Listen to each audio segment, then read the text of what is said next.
Magluluto kami ngayon, mga brother. Ha? Yeah.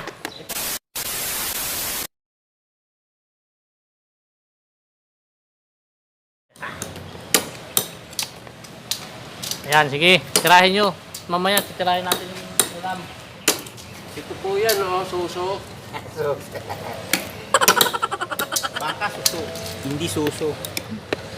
Oh, sarap-sarap! Nga! Ano ba yung gagataan natin yan? Oo. Kasama doon sa langka. Sus, Maria. Maglalangka tayo, langka. Mapapala mo na naman ito sila stick boy!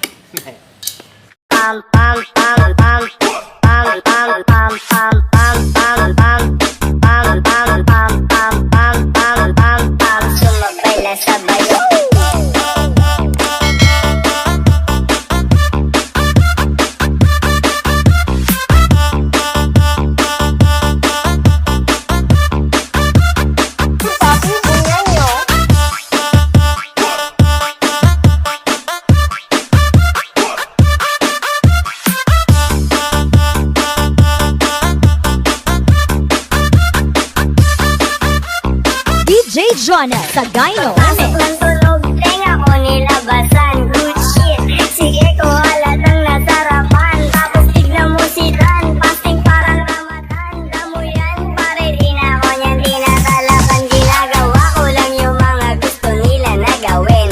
Di ako pasaway, kaya wag nyo ko sawayin. Subukan mong tanungin yung mga nasa likod, kung familiar ba sila sa pangalang Kuya Good, Kuya Good. Pwede ba ako sa'yo rumektan? Sabi nung kaibigan ng kaibigan ko na asla, hindi to basta-basta, mahirap maabot. Bakit tinatanggal yung dulo? Pag hindi mo sinipsip, pag hindi mo tinanggal yan, hindi mo yung masisipsip yan. Oo. May higop yan pag wala singawan. Oo. Yung mga mahilig yung mahilig sumipsip, ito, alam niya. Sarap alam nito! Pinuputol. Oh, siyempre mga brother, sa mga nagtatanong kung paano lutuin to, napaka-basic nito mga brother. Siyempre, dapat kumpleto yung pansahog. Pwede nyo itong igisa. Tapos pag medyo alam yung medyo okay na, nangangamoy na, ay masarap na yan. Kanya-kanya kasi tayong pagluluto nito mga brother. Lalong-lalo na sa mga Bicolano, alam na alam to. Napaka-basic nito. So, ayan, pwede nyo igisa. Or kung marami naman yung gata nyo is yung pangalawang gata, yun ang iluto nyo dyan hanggang maglasa na siya. Isabay nyo yung langka kasi mga brother, medyo matagal yung palambutin. Kaya yung pangalawang gata mga brother, medyo damihan nyo. Maaari dagdagan nyo ng konting tubig para maluto yung langka. Kasi itong shell, madali lang tumaluto kasi pag nainitan lang yan, luto na kagad yan mga brother. So, yun. Pagka alam nyo malambot na yung langka mga brother, di lagay nyo na yung mga ricado nyo.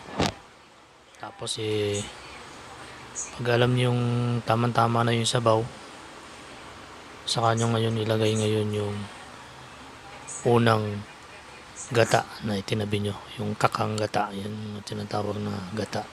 Sarap yung mga brother. So ayan, napakasim lang, basic na basic.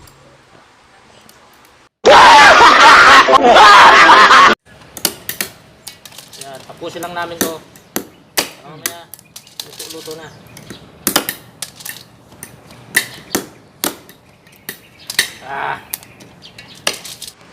Ayan mga brother, tapos na namin maputulan, no? So, dapat linisin yung may higa yan. Babad nyo muna ng konti sa tubig. At okay na yan. Mamaya, luto-luto na tayo. Sarap naman. Ay, Ito na, malinis na, oh. Malinis na yung pinaghugasan, eh. Kanina, ang itim ito, eh. Yan. Lupit na sahog. Yung langka, dito siya babanlawan ng tubig na nagkita. Napaka-basic. Napaka-basic.